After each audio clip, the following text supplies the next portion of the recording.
कांग्रेस की भारत जोड़ो यात्रा जो जिस तरह से साउथ में उसको जन समर्थन मिला, उसके बाद अब ये यात्रा जो है वो हिंदी बेल्ट में शामिल हो चुका है। अब देखने वाली बात ये होगी कि इस यात्रा को हिंदी बेल्ट में कितना समर्थन प्राप्त होता है।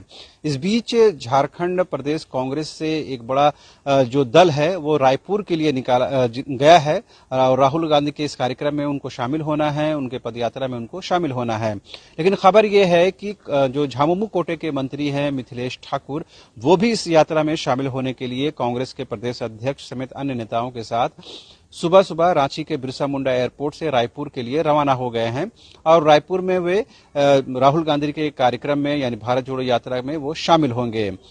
दरअसल झारखंड में जो महागठबंधन की सरकार है उसमें जो प्रमुख सत्ताधारी पार्टी है वो जेएमएम है और उसके बाद जो संख्या बल के दृष्टिकोण से कांग्रेस एक प्रमुख गठबंधन सहयोगी है। लिहाजा कांग्रेस के इस कार्यक्रम में जेएमएम शामिल होकर कहीं न कहीं उसी गठबंधन धर्म का पालन करना चाहती है। चूंकि झारखंड में आपने देखा होगा कि राजनीति किस तरह से तेजी के साथ बदल रही है और आए दिन जिस तरह से ईडी की छापेमारी हो, आईटी की छापेमारी हो, इसको लेकर झारखंड की जो सियासत है वो बेहद नाजुक दौर से गुजर रही है। ऐसे में भारत जोड़ो यात्रा में कांग्रेस के इस कार्यक्रम में कांग्रेस जेएमएम कोटे के मंत्री मिथिलेश ठाकुर का शामिल होना कहीं न कहीं इसका सियासी संदेश भी देने की कोशिश है कि वो कांग्रेस के कदम से कदम मिलाकर साथ रहना चाहती है, उसके कंधे से कंधे मिलाकर साथ रहना चाहती है।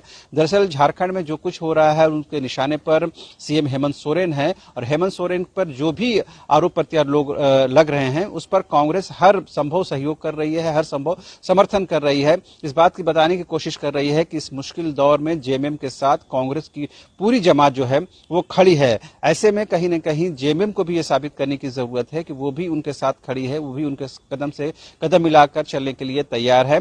मिथिलेश ठाकुर के इस दौरे को और भारत जोड़ो यात्रा में शामिल होने के कार्यक्रम को इसी रूप में देखने की जरूरत है। दरअसल झारखंड में जेएमएम जो है एक प्रमुख सहयोगी पार्टी होने के साथ ही एक झारखंड की राजनीति में उसकी खास पहचान है, खास छाप है। लिहाजा झारखंड की राजनीति की जब भी जिक्र होती है तो आप जेएमएम को नजरअंदाज नहीं कर सकते, दरकिनार नहीं कर सकते। और गठबंधन सरकार जब से अस्तित्व में आया है तब से कांग्रेस और जेएमएम के बीच जो कोऑर्डिनेशन है, जो समन्वय है वो बेहतर तरीके से है। यही वजह है इस कोऑर्डिनेशन को आगे बढ़ाने की जरूरत है, इस समन्वय को आगे बढ़ाने की जरूरत है।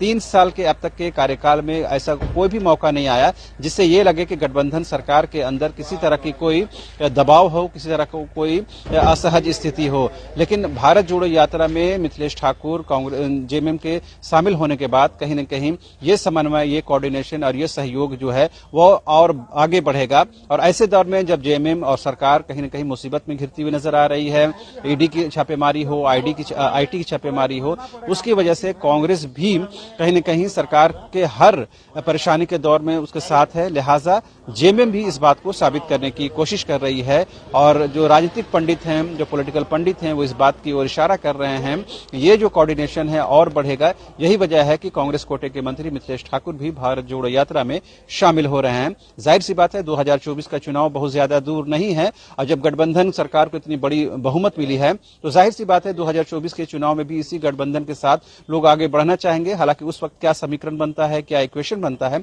वो देखने वाली बात होगी। लेकिन फिलहाल इस गठबंधन को बहुमत मिली है, उसको जन समर्थन प्राप्त हुआ है, लिहाजा ये गठबंधन कंटिन्यू करेगा, ऐसी उम्मीद पॉलिटिकल पंडित जता रहे हैं। फिलहाल मुझे और मेरे कैमरा सहयोगी राजा को दीजिए इजाजत। नमस्कार।